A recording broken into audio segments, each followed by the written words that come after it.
ହେଇ ତ କଣ ରୋଷେଇ ବାସ ସଇଲାଣି ନା ନାଇଁ ପୁଣି ଭୋକ କଲାଣି ନା ନାଇଁ ତରକାରୀଟା କରୁଛି ଦେଖୁଛ ଭୋକ ପା କଲାଣି ଖାଇବା ତମେ ଏତେ ବେଳେ ବେଳେ କୋଉ ଦିନ ଖାଉଛ କହିଲ ମତେ ଟିକେ ମଲା ଆଜି ଭୋକ କଲାଣି ଏତେ ବେଳା ବେଳି ଖାଉଛ ଆଲୋ ଆଲୋ ଆଜି ମାଉଁସ ତରକାରୀ ହେଇଛି ବୋଲି ବେଳା ବେଳି ଭୋକ ଗଲାଣି ନାଇଁ ଆରେ କଥାଟା ତମେ କହିଲ ଠିକ କଥାଟା କହିଲ କାହିଁ କହିଲ ଆମେ ବର୍ଷକୁ ଥରିଏ ଖାଇବା ଲୋକ କାହିଁକିନା ଆମେ ଅଭାବକର ଲୋକ ତ ସବୁଦିନେ ଶାଗ ପଖାଳ ଖାଇବାର ଆମର ହେଉଛି ଅଭ୍ୟାସ ଆମେ ଇଏ କ'ଣ ପଇସା ଦେଇକି ମାଂସ କିଣି ଖାଇପାରିବୁ ବର୍ଷକୁ ଆମେ ଥରିଏ ଖାଉ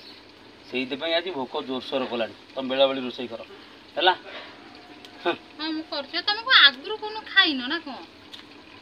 ଏଇ ମାଂସ କଥା କହୁଛ ତ ହଁ ହଁ ଆଗରୁ ଖାଇଛି ବାପା ଥିଲାବେଳେ ବାପା ଆଣନ୍ତି ମାଂସ ଖାଏ କିନ୍ତୁ କଥାଟା ସେଇଟା ନୁହଁ ଆମର ହେଉଛି ଅଭାବୀ ଘର ଲୋକ ବାପା ଆମେ ଯେତେବେଳେ 3 ଭାଇ ଭଉଣୀ 4 ଜଣ ଆଜି ହେଲୁଣୁ କେତେ ଏବେ ଆଣିବେ ତେଣୁକରି ଆମର ବର୍ଷକୁ ଥରିଏ ଆସେ ଆଉ ସିଏ ହେଉଛି ଛାଡ଼କାଇ ଦିନ ଆସି ଛାଡ଼କାଇ ଦିନ ଆସିବ ଥରିଏ ଆମେ ଖାଇବୁ ତାପରେ ଆମେ ଖାଇସାରିଲା ପରେ ସେମିତି 5ଟା ଯାକେ ହାତ ଏମିତି ଶୁଙ୍ଗୁଥାଉ ହଁ ହଁ ମାନେ ଦିନମାନ ହାତ ଶୁଙ୍ଗୁଦବ ହାତ ଶୁଙ୍ଗୁଥାଉ କାଇଁ କ'ଣ ବାସ୍ନା ହୁଏ ନା କ'ଣ ଆରେ ବାସନା ଠାଇଁ କିଛି କଥା ପଡ଼ିନି ଅଭାବୀ ଘର ଲୋକ ଯେତିକି ଅଛନ୍ତି ଏ ଦୁନିଆରେ ବି ମୁଁ କହୁଛି ଆମେ ବି ହେଉଛୁ ଅଭାବୀ ଘର ଲୋକ ମୁଁ ବି ନିଜେ ଅଭାବୀ ଘର ଲୋକ ଆମେ ବର୍ଷ ସାରା ଆଇଁଷ ଖାଇବା କଥା ଚିନ୍ତା କରିପାରିବୁନୁ କେବେ କେବଳ ସେଇ ଗୋଟାଏ ଦିନ ହିଁ ଆଇଁଷ ଖାଉ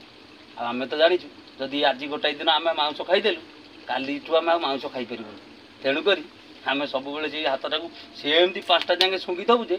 ଆମର ସେ ବର୍ଷକ କଥା ମନେ ରୁହେ ଯେ ବର୍ଷକୁ ଆଉ ଥରେ ଆମେ ଖାଇବୁ ସେଇଥିପାଇଁ ଆମେ ହାତ ଶୁଙ୍ଘୁ ହେଲା